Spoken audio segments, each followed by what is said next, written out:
I was sharing things about these two new books. One was called Pheromemes, and the other one, everybody bought my copies off me, so you can only see it by this picture on this. For deciding to write a poem every day of the year for my New Year's resolution, you start searching for things to write about, like, hey, is there any sort of holiday going on today? So, with so many things, I had over 200 pages.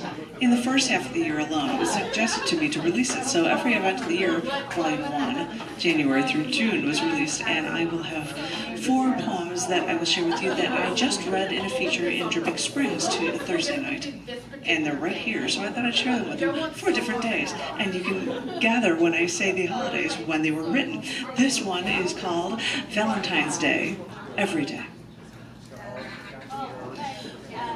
Once you traded my snow-soaked socks through sandals for your dry pair as we climbed one of the Alps.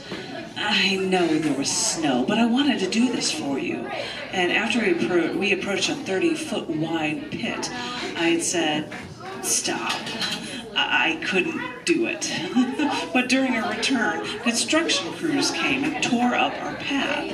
And this is when you picked me up and started carrying me over what my sandals couldn't navigate.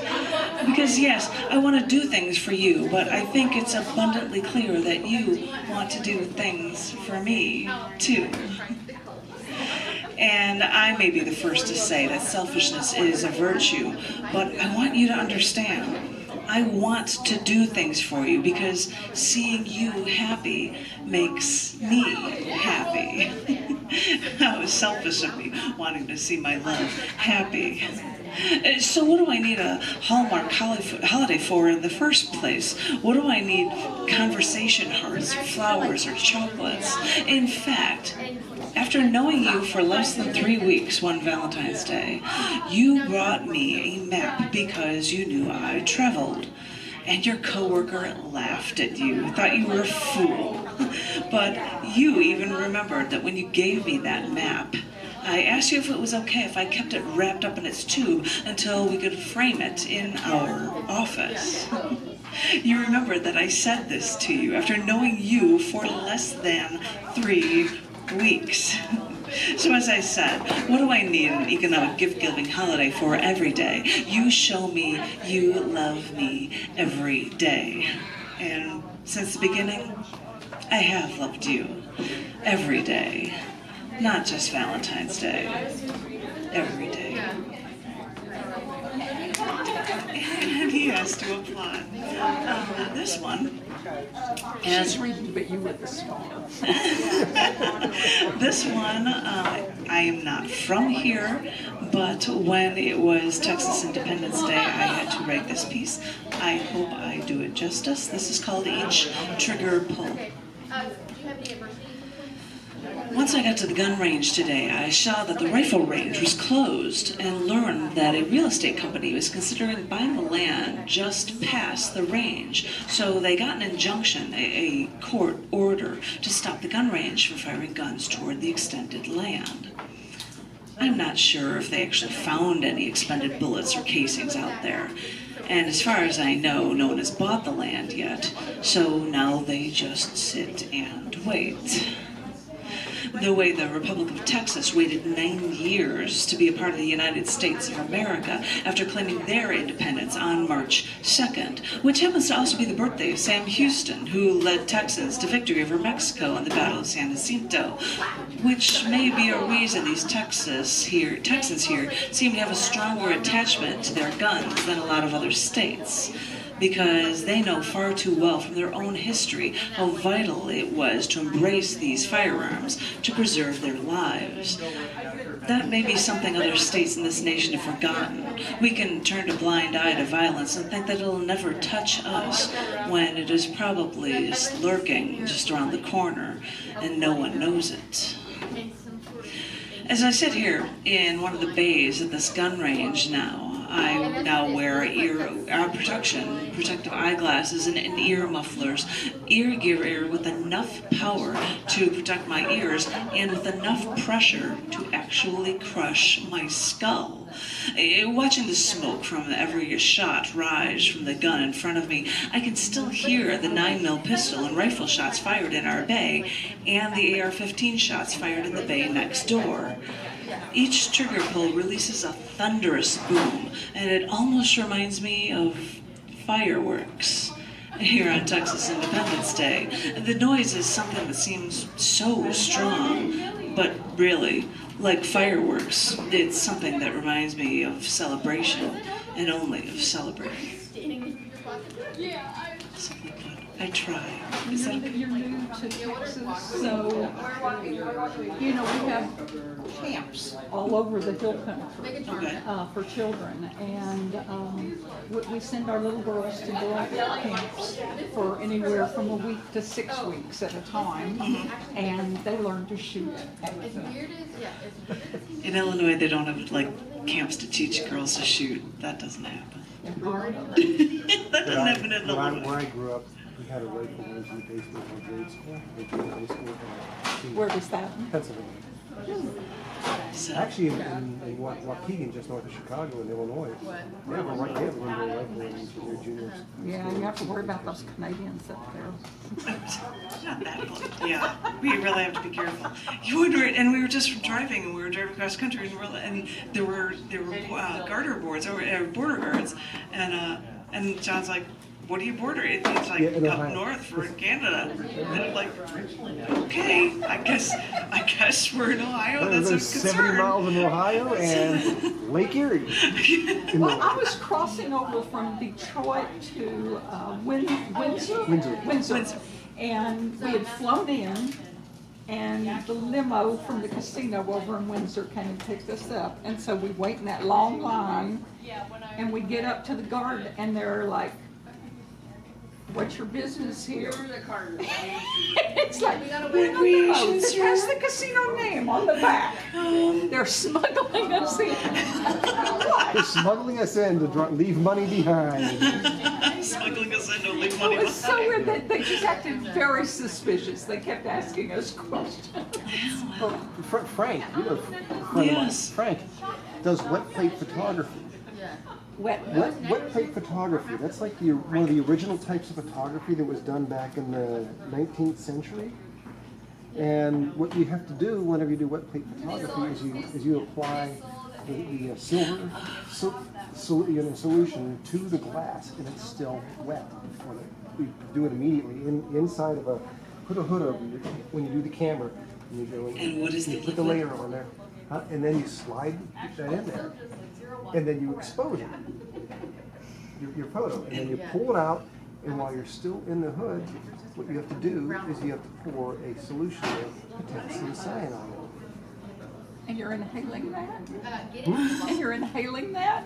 You're in a hood, And you're in a and you close pour place. this solution, and then what you do is you rinse it in the dark. You have to grab your bottle of ethanol He and hasn't done rinse that, it so. with ethanol.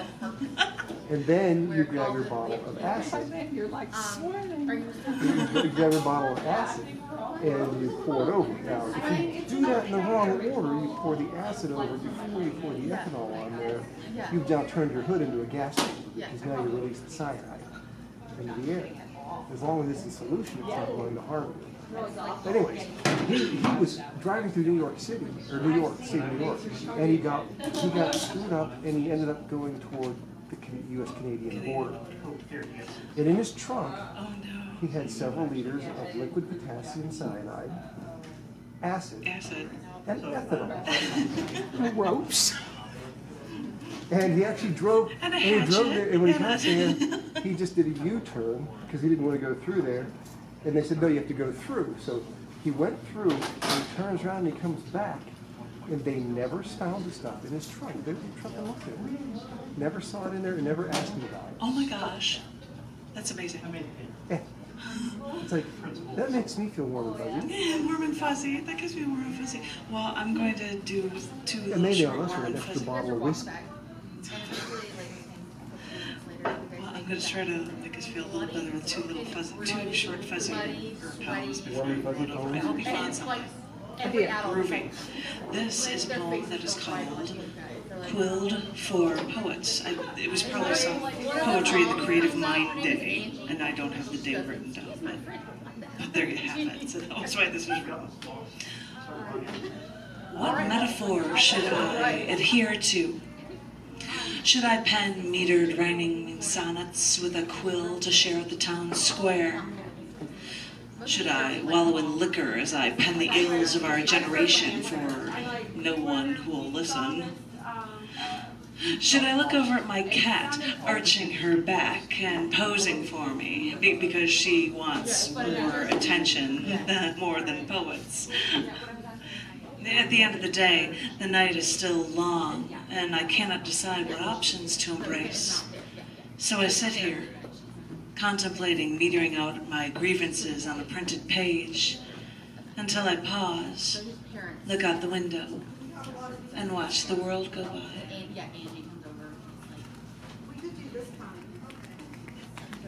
Unnecessary. I'm doing my golf clap. Golfer clap, thank you.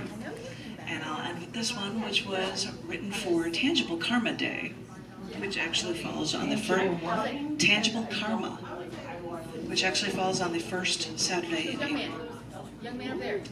As I said, you go searching for things when you write something every day. Every once in a while, when the moon is in the right position, it's the same day as April Fool's. Oh yeah, we want to talk about what I came up with for April Fools. Well, there are a lot of other holidays in the same day too, so anyway. This is called Karma and Lollipops.